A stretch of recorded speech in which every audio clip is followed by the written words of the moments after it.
Last fall, I finally had enough. As a freelance graphic designer, my work and life had completely merged into one nonstop, humming machine of burnout. My grandfather had passed away a few years prior, leaving me a small cabin on a lake deep in the northern part of the state. I decided I would go there for a week. No internet, no clients, just me, my unfinished projects, and the quiet. It was a terrible, terrible decision. I arrived at the cabin in the early evening. A narrow dirt road branched off the main highway, winding through a dense wall of pine trees before finally opening up to the solitary building. The cabin was smaller than I imagined, but sturdy, sitting right on the edge of the inky water. The air was thick with the smell of damp earth and pine needles. After unloading my things, the first thing I did was walk out onto the small dock behind the house. The sun was setting, staining the sky a bruised purple. That's when the weather turned. It started as just a wisp of mist, rising like a ghost from the center of the lake. But within minutes, the fog became overwhelming, a thick gray wall that swallowed the lake, the trees, and the sky. Visibility dropped to almost nothing. I couldn't even make out the shape of my car, not 10 feet away. I shivered, not from the cold, but from the sudden, profound sense of isolation. I retreated inside and locked the door. Later that night, I was sitting in the single armchair, reading by the light of a floor lamp, when I heard the first strange sound. It was a sharp snap from the woods outside, like a dry twig being broken underfoot. I stopped reading, listening intently. There was only silence, punctuated by my own breathing. It was just a deer or some other animal, I told myself. Normal for being this far out. I tried to go back to my book, but my focus was gone. About half an hour later, I heard it again. This time it was different. It was a rhythmic, persistent creaking coming from the direction of the lake. The dock. The old wooden dock had a unique groan when someone walked on it. I stood up slowly, crept to the back window, and peeled back a corner of the blinds to peer outside. The fog was as thick as milk. I couldn't see a thing. But the creaking continued, slow and deliberate, as if someone was pacing on the dock back and forth. My heart began to pound. Animals don't pace on docks. I rushed to the front door to make sure it was locked, then ran to every window, fastening each latch. The creaking stopped. The silence was absolute. I stood in the middle of the dark living room, heart hammering against my ribs. Minutes passed. Nothing happened. I began to wonder if I was overreacting. Maybe it was the wind, or the wood settling in the damp air. I took a deep breath, trying to calm myself. That's when the knock came at the door. It wasn't a friendly, tentative knock. It was 3 slow, heavy, deliberate thuds. Thump, thump, thump. I froze. A cold dread, like ice water, trickled down my spine. Who would be out here at this hour in this weather? Who is it? My voice was a hoarse whisper. Silence from the other side of the door. Then a man's voice, unnervingly calm, almost gentle. My car broke down on the road. Saw your light. My phone's got no signal. Mind if I use your phone? His story sounded plausible, but the knot in my stomach tightened. There was no way another car was on that dirt road. It was narrow and had no turn-offs. This person had come on foot, through the woods, in pitch-black fog. Sorry, I don't have a phone here, I lied. The line's been down for ages. Another silence from outside. I could feel him there, just beyond the door, waiting, thinking. Well, he finally said. That's too bad. The fog is too thick out here. I can't see a thing. Would you mind if I just waited here on your porch for a bit? Till it clears? There was an unsettling patience in his tone, a predatory calm. This wasn't a request for help anymore. It was a test.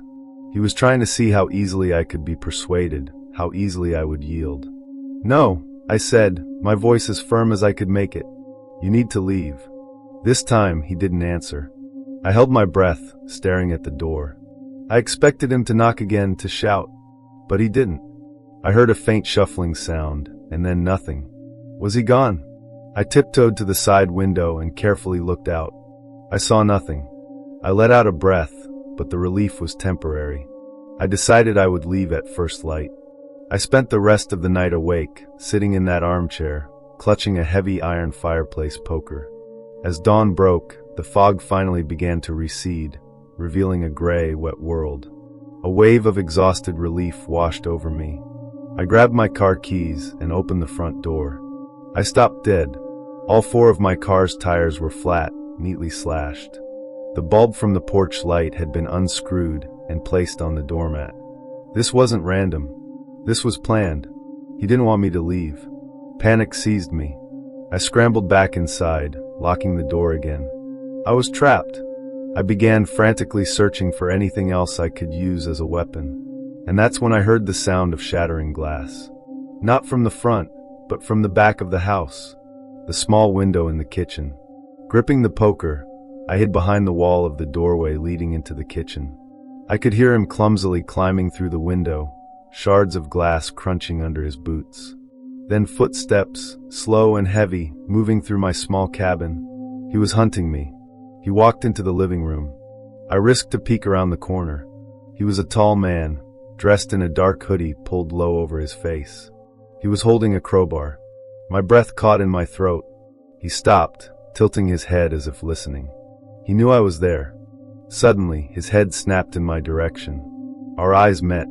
I saw nothing under the shadow of his hood, but a pair of cold, vacant eyes and the twist of a smile on his lips. He charged at me. Adrenaline exploded through me. I screamed, swinging the poker with all my might. It connected with his shoulder with a dull thud. He grunted in pain but didn't stop. His body slammed into me, and I fell hard to the floor, the poker flying from my grasp. He was on top of me, the crowbar raised high. I could smell the damp, earthy scent on him. I struggled desperately, kicking and clawing, trying to push him off. My hand hit something cold and hard. A fist-sized rock from beside the fireplace, used as a doorstop. I grabbed it and, with my last ounce of strength, slammed it into the side of his head. He made a choked, guttural sound, his motion faltering for a split second. It was enough. I shoved him off me and scrambled towards the broken kitchen window. Without hesitating, I threw myself through the frame, sharp glass tearing at my arms and back. I stumbled to my feet and ran into the woods without looking back. I don't know how long I ran. My lungs burned, and my legs were shredded with scratches. I just knew I had to get away from that cabin. Eventually, I collapsed onto the asphalt of the main highway, where a passing truck driver found me. The police went to the cabin later. They found the mess, the crowbar, and my blood. But the man was gone, as if he'd never been there. In the backpack he'd left behind, they found a roll of heavy-duty duct tape, several zip ties, and a bottle of chloroform. I never went back to the cabin. It sits there still, empty, watching the lake. Sometimes, on quiet nights, especially when it's foggy, I can still feel those eyes on me. I don't know who he was, or what he wanted. I only know that he came prepared, and that he was patient. And the thought that terrifies me most is this: I wasn't a random victim that night by the lake. I was chosen.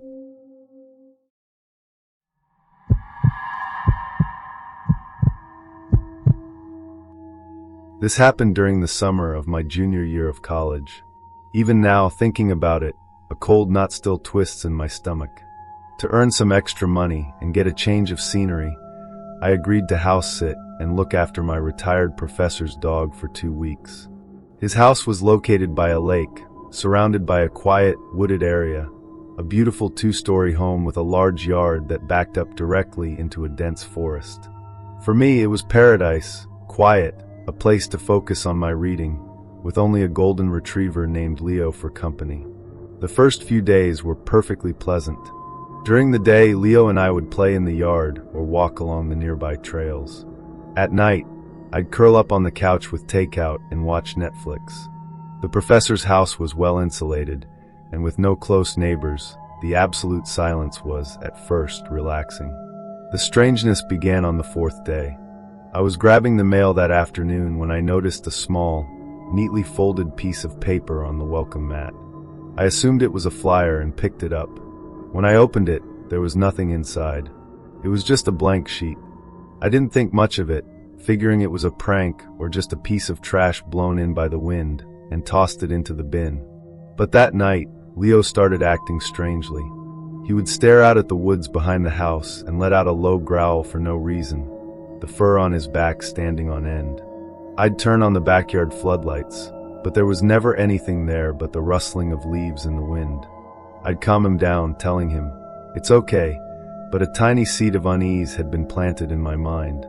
The next morning, I went to my car to drive into town for groceries and found another one of those blank pieces of paper. This time, it was carefully tucked under the windshield wiper on the driver's side. My heart sank. This was no coincidence. Someone had been on the property, right next to my car. I scanned my surroundings. The road, shrouded in morning fog, was empty. The other houses were just faint shapes in the distance. I had the distinct feeling that a pair of eyes was watching me from somewhere I couldn't see. That evening, I locked every door and window 3 times and drew all the curtains. I tried to distract myself with a movie, but every little sound, the hum of the refrigerator, the creak of the floorboards, made me jump. Around 11, Leo started barking again, this time with a frantic energy. He rushed to the sliding glass door that led to the backyard, snarling at the pitch-black yard outside. I turned off the TV, and the house was plunged into silence. All I could hear was my own racing heartbeat and Leo's panting. I tiptoed toward the door, my heart pounding in my throat. I forced myself to peek through a gap in the blinds, and in that instant I saw him. A face pressed against the glass, not 3 feet from me. It was a man's face, expressionless, with eyes like black holes, completely empty and dead. He didn't seem surprised that I was looking. His lips even curled into a bizarre, mirthless smile. Pure terror washed over me. I screamed and stumbled backward. At that exact moment, the man slammed his shoulder into the glass door. A loud bang echoed through the house as spiderweb cracks instantly covered the pane. He didn't stop. With a calm, terrifying rhythm, he threw his weight against the door again and again. Leo's barks turned into frightened whimpers. My mind went blank. The only thought was run. I grabbed Leo's collar and scrambled up the stairs, locking us both in the master bathroom. The second I bolted the door, I heard the definitive crash of shattering glass from downstairs, followed by footsteps crunching over the shards as they entered the house. I leaned against the bathroom door, trembling uncontrollably. I could hear him walking downstairs, his steps unhurried, as if he were exploring his own territory. Then, the footsteps moved toward the staircase. He was coming up. "I know you're up there," a hoarse voice called out from the bottom of the stairs, so calm it was horrifying. My blood ran cold. He paused, and I held my breath. Then I heard something that made my despair absolute. He whispered something to the floor below, something I couldn't make out. But then another, deeper voice answered from the living room downstairs. "Take your time. Don't scare her too badly." There was more than one. In that moment, any hope I had shattered. This wasn't a random break-in. It was a trap, a hunting ground set up just for me. I frantically looked around the small bathroom. The only other exit was a small transom window. I scrambled onto the vanity and, with all my strength, forced the latch open. Outside was the roof of the first-floor porch. I didn't dare hesitate. I pushed a terrified Leo out first, then climbed out after him. The moment my feet touched the slanted shingles, I heard the bathroom door splinter as it was forced open. I didn't look back. I grabbed Leo and leaped from the roof. It was a 10-foot drop, and a searing pain shot through my ankle as I landed, but I didn't care. I scrambled to my feet and, limping, ran with Leo into the pitch-black woods. I could hear them behind me, shouting and whistling like hunters flushing out their prey. I don't know how long I ran, my lungs on fire, branches scratching my face and arms. It was only when I burst out of the trees and saw the lights of another street in the distance that I dared to look back. The sounds of pursuit were gone. I sprinted to the nearest house and pounded on the door with my last ounce of strength until the lights came on inside. When the police arrived, they found the professor's house empty. The intruders were gone, but in a car they found abandoned down the road, they discovered a stack of the same blank pieces of paper. They also found a map of the neighborhood with the professor's house circled. An officer later told me it was a marker, a calling card. They had found similar things at the scenes of several disappearances in other states. It was their method. One of them would flush the victim out, while the other waited in ambush outside. To this day, I don't know who they were or what they wanted to do to me. That unknown is more terrifying than any gore. I never went back to that house. Sometimes, late at night, I still dream of those empty eyes and that cold, calm voice answering from the darkness. I got away, but I know a part of me was left behind forever in the silence of that night.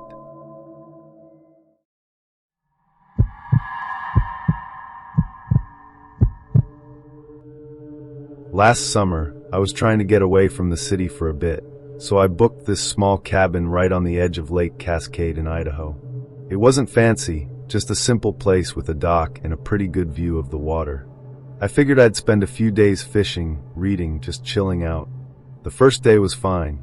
I got there in the afternoon, unloaded my gear, and spent the evening on the porch watching the sunset over the lake. It was quiet, really quiet, which was exactly what I wanted. The kind of quiet where you can hear the crickets buzzing and the occasional splash of a fish. But that night, things started to get weird. I was just drifting off to sleep when I heard it, a faint tapping sound coming from outside. It sounded like something was tapping on the glass of my bedroom window, which faced the lake. I figured it was just a branch or something, so I tried to ignore it. But then it got a little louder, more insistent. Tap, tap, tap. I sat up in bed, listening. It definitely wasn't a branch. It sounded like fingernails or maybe small pebbles hitting the glass. My heart started to beat a little faster. I told myself it was probably some animal, maybe a squirrel or a bird. But it was too rhythmic, too deliberate for an animal. I got out of bed and crept over to the window, pulling back the curtain just a tiny bit. It was pitch black outside, the kind of dark where you can't see your hand in front of your face.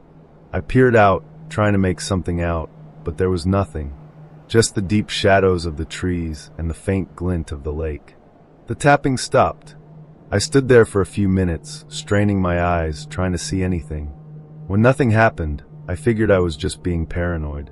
I let the curtain fall back and got back into bed, but I couldn't shake the feeling that someone was out there.